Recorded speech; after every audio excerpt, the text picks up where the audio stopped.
Welcome back to the channel. My name is Connor Brown, and if you are spinning your hips and your right foot is spinning out in the downswing, you are losing compression, power, and distance.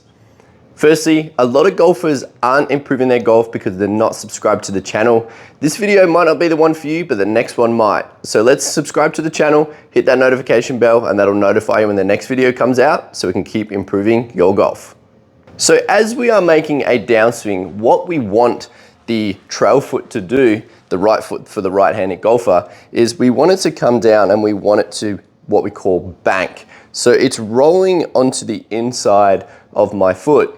That is going to get pressure onto my lead side so I can really maintain that downward strike, maintain the shaft lean, and get really good compression and strike onto the golf ball. What I see in the recreational golfer is as we are coming down, we start to somewhat spin the hips and this right foot starts to spin out. You'll see that my toe is in the ground and I'm spinning it out. And what can happen from there, you can lose your wrist angles. You'll get into this scooping position and you're just gonna lose a lot of strike down the bottom. You're gonna lose compression. We're gonna start to add loft. We can hit behind it. And it just starts to bring in all these different types of circumstances that can cause missed strikes and different shots. So from this position here as well, what can start to happen is when we are doing this movement, if we are spinning, you'll start to see that my club can come over the top, my body is gonna spin, my right shoulder is gonna come up and over, and we just start to see this familiar pattern over here where the club starts to get a little bit steep. We cut across or we have to stand up and get back on it. So this is part of getting that nice structured impact position, getting that compression onto the golf ball by getting this right foot banking, shifting some pressure over onto that lead side so you can get that strike consistent. So what we're gonna use a bucket or something just to put on the outside of our right foot. So when I'm here, you'll start to see just popping this bucket here on the outside of my foot is really gonna give me a lot of feedback when I start to bring my club down. If I'm spinning, you'll start to see now I'm gonna push the bucket to the right. And what we want to keep that bucket in the same place. So as we are coming down and through, you'll start to see now I can roll my foot or bank my foot, and then I can start to maintain those really nice impact alignments with my wrist. There's a lot of pressure on that lead side. That's gonna get me into this position here, which is just gonna give me a lot of compression, a nice penetrating ball flight, and just a lot of consistency as well.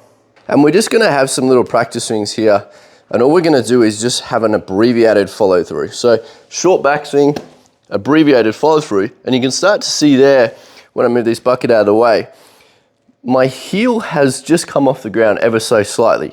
But you can start to see a lot of the bottom of my right foot from there. So my foot is banking in and my heel is just coming off the ground ever so slightly.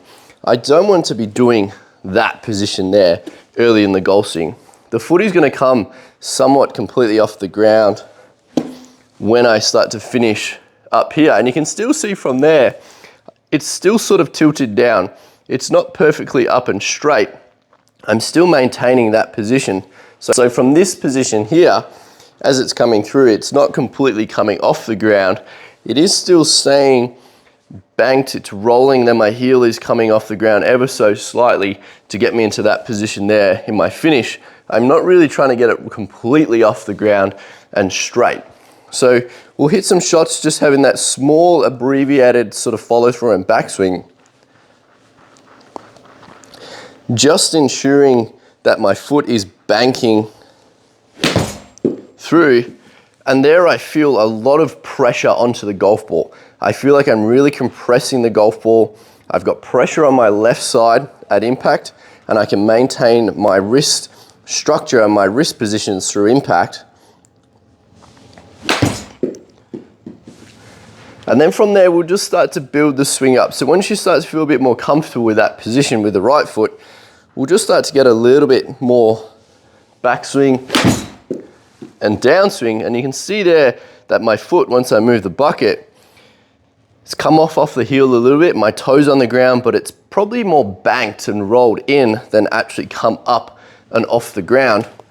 It might feel like a bit more of a punch shot if you're someone that has previously sort of spun the hips, get that right foot and spun it out to the right, and you'll feel a lot more weight on that left side as well.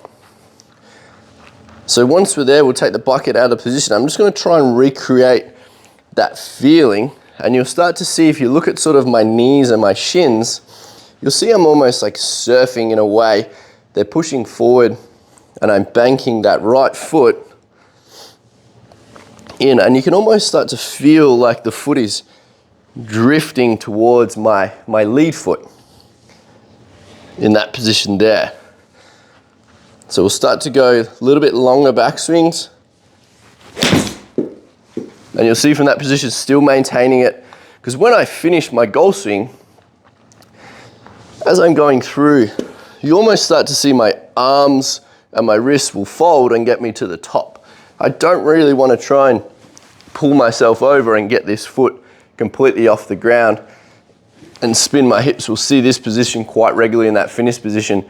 So just start off by banking the right foot, hitting some sort of 3/4 follow-throughs, and then your arms and your wrists will start to finish the follow-through for you. So as I'm up to the top, and then I'm swinging through, and I feel just a lot of compression on that golf ball. So if you're someone that is spinning that hip, start to learn how to bank it. It's going to get you into a really nice impact position with your lower body, and you'll be able to maintain those wrist angles a lot more consistently through impact as well. Thanks for tuning into another video. If you liked the video, please hit that like button, subscribe to the channel so we can keep improving your golf.